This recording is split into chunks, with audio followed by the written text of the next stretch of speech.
Bonjour Isabelle. Bonjour Mario, tu me prends, j'arrive d'un périple. T'arrives d'un périple? Oui, j'ai pris le REM. T'avais pas encore pris le REM? Non, j'avais pas encore fait ça. Il passe à côté de chez vous? Il passe à côté de chez moi, je ne l'avais pas encore pris. Et ça a été une expérience plutôt positive. Et là, tu vas me dire, mais pourquoi tu l'as pris aujourd'hui? C'est que, tu vois, notre premier ministre François Legault m'a vraiment donné envie d'essayer notre lien à nous, Montréalais, puisqu'il vient de nous repartir pour un tour avec son troisième lien entre Québec et Lévis. On en reparlera après, mais tout de suite, ton expérience. Parle-nous des différents aspects. Facilité de payer une première fois. On a tellement entendu de choses sur ce REM. J'avais hâte de l'essayer, puis en même temps, je me disais, il faut que je prenne le temps parce que je veux mesurer des choses. Je veux poser des questions et tout. Je l'ai pris cet après-midi. Je te dis, je viens de rentrer, là. Il y avait très, très peu de monde. À 2h de l'après-midi. Ouais, t'es dans le milieu d'après-midi. Oui, c'était voilà, pas une heure de pointe, mais quand même. Quand même. J'ai quand même pris des vidéos où on voyait qu'il y avait l'heure de pointe qui était quand même partie, là. C'était démarré sur les routes, là. Vers Champlain, là, ça commençait à être assez dense.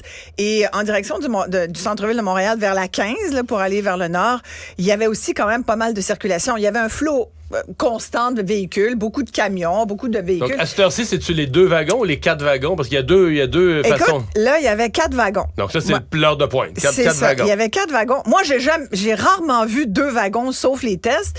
Et moi, je vois souvent 4 wagons vides, surtout le soir. Mais toi, dans ton wagon, il y avait combien de monde? Écoute, il y avait vraiment pas grand monde. J'ai une photo là où où j'ai attendu peu, mais quand même, 5-6 minutes. Là, je devais être arrivée au moment où l'autre venait de partir. Et bref, il y avait personne. Il y a 2-3 personnes qui sont venues me rejoindre. Et dans le wagon, dans le wagon, vous n'étiez pas 10, là? On était moins de 10. Et sincèrement, c'est ça je me pose vraiment des questions par rapport à l'achalandage. Ce qu'on me dit, parce que j'ai parlé à des travailleurs du REM, là, des gens qui se promènent avec leur t-shirt vert puis qui répondent aux questions des gens, parce que certaines personnes posent des questions. Et ils me disaient, je leur disais, est-ce qu'on connaît est-ce qu'il y a des mesures d'achalandage et tout ça? Évidemment, bon, ils n'avaient pas forcément les chiffres pour moi, mais ils me disaient, là où il y a le plus de monde, c'est quand il y a des événements. Comme par exemple, s'il y a une game de hockey au Centre Bell, là, tu vas avoir beaucoup de gens qui vont prendre le REM parce que, écoute, à force de le dire, puis à force d'être pris dans la circulation, pour aller au hockey, c'est sûr que ça va bien, là. Puis en plus, t'arrives direct à la bonne place. T'arrives à la place Bonaventure, à la gare centrale. C'est vraiment, t'es à 2 minutes du Centre Bell. C'est magnifique. T'sais, ça te donne envie d'aimer le Canadien à nouveau, là. Bref, il y a ça, il y a les événements, des événements spéciaux. Les gens... Mais tu vois, en même temps... Mais là, soir et matin, je sais pas, j'ai pas vérifié, ça doit être plein un peu, là. Le matin, je connais des gens qui le prennent le matin, là, puis il paraît qu'il y a beaucoup plus de monde. À tel point que moi, quand je suis arrivée, j'ai acheté un billet parce que je voulais vérifier. C'est important pour moi, c'est facile. Ouais. Écoute, il a fallu que je cherche la machine, mais finalement, j'ai fini par la retrouver quand je suis revenue. Mais sur le coup, je l'ai pas vue. Elle est vraiment sur le côté droit. De ma station à moi, elle était un peu reculée. Donc là, il y a 2 distributrices de tickets que tu peux acheter avec ta carte de crédit. Ça, j'ai trouvé sincèrement, tu sais, souvent je suis allée là-dessus, mais là, sincèrement, j'ai trouvé que... Dans le métro, là... Tu sais, pour 3,75, tu mets ta carte, Dans le métro, là, c'est archaïque, ça n'a pas de bon sens. Tu te bats avec une vieille machine, avec une... Ouais. Là, c'est parce que c'est neuf, tu comprends? C'est magnifique. C'est tellement neuf. Je sais bien. Mais ce que j'ai trouvé, moi, comme je l'ai pas vu tout de suite, là, tu sais, à l'île des Sœurs, station de l'île des Sœurs, les portes sont ouvertes, c'est comme, il y a personne. Fait que moi, j'ai vu plein de monde qui passait puis qui n'avait pas de carte puce, là. Fait que, ça tu veux dire que, tu peux... Il n'y a pas de guérite, non, là. Ils peuvent vérifier à l'intérieur. C'est le bar ouvert, si tu veux savoir. Non, mais ils peuvent vérifier si t'as ton titre de transport. Voilà, ils peuvent vérifier. Moi, j'ai fait un aller-retour. Est-ce que tu étais bien assise? J'étais très bien assise. Beau, non, mais moi, neuf, écoute, c'est tellement neuf. Moi, j'ai changé 3-4 fois de siège. J'ai pris plein de vidéos parce que tu as une vue de Montréal qui est fabuleuse. Moi, j'étais comme une touriste, tu comprends, cet après-midi. Fait que je te dis, j'ai eu une expérience plutôt positive à l'intérieur du REM. Et effectivement, je trouve que pour partir de chez moi, aller au centre-ville de Montréal, si j'ai pas ensuite à aller trop dans l'est ou dans l'ouest, c'est pratique. Et ce qui me fait mais dire tu sais qu'à Toulouse, là, dans le transport en commun, avec ta carte de métro, il y a un téléphérique, là. Ben oui, c'est dans le sud de la ville. Et là, ça, c'est l'autre bout. Tu sais, j'ai failli aller à Brossard. Je me disais, oh mon Dieu, j'aurais pu continuer sur Panama puis aller au 10-30. Mais là, rendu là, c'est parce que... T'aurais trouvé ça beau, la Rive-Sud. Oui, non, mais ça, j'en du doute bon pas. monde, Non, mais je vous l'aurais du pris bon monde, magnifique. du beau monde. T'aurais capoté. Non, mais c'est ma prochaine destination. Je vais habiter dans le 4-5, ça Rive-Sud, c'est sûr, là, un jour. Parce que ça, c'est plus praticable, Montréal. Ils sont tellement en train de m'écœurer de vivre ici. Et là, soudainement, je vais avoir une image de piste cyclable en te parlant de ça, mais je n'irai pas là aujourd'hui. Non, on va pas là aujourd'hui, on parle du REM. Une autre fois. Fait que bref, écoute, je voulais vraiment y aller. Et là, en discutant avec des gens, ils m'ont dit, mais oui, mais c'est parce que si vous allez sur la Rive-Sud, puis là, il faut que ça vous prenne, c'est comme à Laval, ça te prend un autre type de transport. Et là, j'ai regardé, il y a une carte, tu comprends, qui te met... Oh non, là, ça coûterait plus cher, celui-là, parce que là, tu sors de... Sais-tu que ça coûte 96 $ par mois, la carte Opus? Puis là, tu peux avoir Opus Plus qui te donne accès partout. Ça arrive nord, ça arrive sud, de ce que j'ai compris. Puis ça, c'est comme 115, 120 $. Et au moins, là, de ce que j'ai... Ouais. Bon. Mais après, sinon, il faut que tu... Écoute, sincèrement, moi, je trouve que c'est cher. Si tu me demandes mon avis, 155 pour Rive-Sud Montréal, tu vois, je trouve ça trop cher. Moi, je trouve ça trop cher. Parce que moi, je suis partisane du transport en commun. Ton petit aller-retour là, de 4-5 km, t'as coûté combien? Ben, ça m'a coûté 3,75. Là. Bon, ça, c'est pas c'est correct. Là. Ça va. Là, parce que, mais est-ce que... Mais tu sais, j'ai pris en photo. Si j'étais une... moi, je ne paierais pas de carte Opus parce que je ne le prendrais pas tous les jours. Mais il faudrait que j'achète, par exemple, 10 tickets. Ça me coûterait 37,50. Mais si tu avais voulu te rendre ici au métro Berry, tu aurais pris le métro Bonaventure. Ouais. Ben moi, il aurait fallu que je prenne le métro. Ouais, c'est ça. Peut-être que tu aurais tellement aimé ça que tu serais toujours venu en transport en commun dorénavant. Je vais peut-être, écoute, une étape à la fois. Là, déjà, j'ai pris le REM. Après, ça... Mais donne-moi une note pour ton expérience. Je dirais 8 sur 10. Quand même. Après, parle-moi du bruit. Tu sais? Mettons que tu me poses une question sur le bruit. Là. Mais le bruit, là, je peux pas te poser une question sur le bruit parce que ça sera pas logique. Parce que? Mais non, parce que le bruit, il est intéressant du point de vue des gens qui sont dans les rues, je sais pas, mais à 200 mètres, 100 mètres.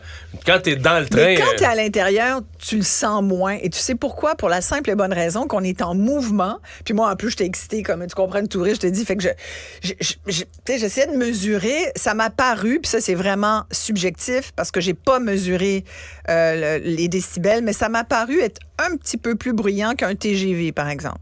Fait que, bon, tu sais, quand tu es à l'intérieur, tu es en transport en commun, la plupart des gens, ils écoutent pas, ils ont des écouteurs, ils n'entendent pas le bruit. J'espère qu'ils écoutent Cube Radio. Prochaine fois, je le demande à tout le monde. Non, c'est une des façons dont on est beaucoup écouté, là, des podcasts dans le transport en commun. Écoute, c'est sûr que c'est un avantage. Mais c'est surtout que en fin de semaine, j'ai expérimenté le côté quand tu habites devant le REM. Et je suis allée justement dans Griffintown chez mon beau-fils qui est courtier immobilier qui en plus habite à Griffintown sur la rue Ollier, là où les gens se plaignent le plus. Lui, il est au 4e étage. C'est beaucoup moins pire quand t'es... tu sais, à partir du 8, là, il paraît que c'est terrible. 4e étage, moi, ce qui m'a surpris, c'est qu'il passait, à un moment donné, je me suis dit, non, y a-tu moyen de parler, là? À l'heure de pointe, c'est aux 2 minutes, non? C'est 3 minutes. C'est aux 2-3 minutes, c'est ce qu'il promet. 3 minutes et demie. Un petit peu plus tard dans la soirée, 5 minutes, puis éventuellement... Mais c'est un flot constant de wagons, puis là, tu te dis... Puis là, tu les vois bien le soir. Après, on est monté sur la terrasse, puis tu as une vue fabuleuse de tout le réseau du REM. Les wagons sont éclairés. Tu vois qu'il n'y a personne dedans. À 7h, à 8h, à 9h, c'est un flot constant de wagons inhabités, vides. Moi, je me dis... Et ça, c'est écologique. Combien ça nous coûte? Transport en commun. Mais... Et c'est là où la question que je me pose vraiment, là, avec toute cette expérience, je me dis, est-ce qu'on n'est pas dépassé, nous, déjà? Ça a tellement été long, Mario. Souviens-toi, ça a pris combien d'années avant qu'on le fasse, ce maudit REM? Mais là, tu me niaises, ça a pris 6 ans, 7 ans. Ben la ligne bleue, ça va avoir pris 40 ans. Oui, mais là, tu me parles d'un fiasco monumental. La ligne bleue. Non, je te parle d'une comparaison avec un projet de transport en commun. Qui marche pas. Qui est le seul qu'on a à Montréal. Mais tu sais, qui marche pas. Moi, c'est ça. Le bus, le rapide bus, je sais pas quoi bus, similibus de la rue Pineuf, là, de l'avenue... Ça a pris quoi, 10 ans, ça? 11 ans, 12 ans? C'est un autobus. Tout le projet de l'Est. C'est un autobus avec des cônes. Moi, si j'habitais dans l'Est, écoute, je serais en furie parce que c'est inadmissible que les gens qui habitent dans l'Est de Montréal ne soient pas desservis. Au même titre, tout ce que j'allais dire, c'est que je trouve que le REM dessert des gens qui était déjà bien desservie, je trouve, par le transport en commun. En tout cas, moi qui habite pas loin du centre-ville, c'est peut-être... Moi, je vous parle de mon expérience. C'est peut-être pas l'expérience de tout le monde. Mais quand il va se rendre à l'aéroport, ça va être bon, ça. Là. Mais ça, c'est merveilleux. Oui, mais moi, écoute, ouvrez-le vite, parce qu'à l'aéroport... 2027. Oh, mon Dieu. Tu vois, regarde, 2027, es-tu sérieux? C'est dans 4 ans. Là, tu penses à l'âge que tu vas avoir à 2027, puis ça te Non, sincèrement, ça c'est chiant, ça. C'est quoi ce commentaire-là? Non, mais non, parce que ça va être ton âge, mon cher ami. Ton regard est venu décourager. Oui, c'est un regard découragé de encore 4 ans aller à l'aéroport. Puis écoute, l'aéroport, c'est un bordel monumental. Là, tu sais qu'on a tellement parlé du REM, il reste 1 minute pour parler de François Legault, parce que ton sujet, c'était aussi... C'est parce que, écoute, pour François, je pense que François Legault, moi, j'ai l'impression, je dis pour François parce que moi, je l'aime bien comme personne, mais je pense qu'il faut qu'il arrête de penser tout haut. Tu sais, quand il est dans des... faut vraiment qu'il soit encadré sur ses conférences de presse. Puis qu'on... Toi, tu penses qu'il a improvisé son histoire de relancer le 3e lien? Ça se peut? Ça avait l'air de ça. Je pense que oui. Moi, je pense que oui. Je pense que... Personne ne le savait, c'est Moi, je pense qu'il était sous le choc de ce qui s'est passé à Jean Talon. Mais tu sais que Geneviève Guilbeault sorte en disant, bon là, la population a parlé, la population a toujours raison. Excuse-moi, fille, on va te le ressortir. Là. Ça, une phrase comme ça, on va te la ressortir parce que il y a plein de fois où ils nous écoutent pas. Tu sais, demande aux gens de McMasterville s'ils veulent une usine à batterie. Demande voir si on va même pas avoir de rapport du BAP sur. Il y aura même pas de consultation environnementale. Fait que tu sais, le citoyen a raison quand ça nous tente qu'il ait raison. Là, l'espèce d'électrochoc, victoire du PQ, défaite de la CAQ. Faut pas non plus capoter. Ils ont 3 ans encore au gouvernement. C'est toujours ça qui arrive dans une élection partielle ou à peu près, c'est-à-dire que c'est pas le parti au pouvoir qui gagne. Va falloir à un moment donné que les chroniqueurs arrêtent de faire des histoires avec ça. Moi, oui, c'est un signal. Mais on se calme les nerfs, là, tu sais. C'est encore François Legault qui est... non, mais et la dernière affaire qu'il fallait faire, c'est exactement ce qu'il a fait, c'est de repartir ça pour un tour. Qu'est-ce qui est passé au cerveau? Moi, je pense que c'est une bulle qui malheureusement, il l'a dit fort. Il a même parlé d'un pont ce matin. Mm-hmm. Oui, parce qu'il coûtait moins cher qu'un tunnel. Là. Moi, je pense qu'il y a ça derrière la tête, là, de faire renaître le projet sous une forme plus petite, moins coûteuse, puis de le ressusciter, puis... Il y en a qui vont dire que là, si tu veux faire un nouveau pont, qu'est-ce qui arrive avec le pont de Québec? Puis là, tu sais, il y a du... Écoute, c'est juste l'idée de repartir dans ce projet-là qui me désolait. Merci, Isabelle. Merci. À demain.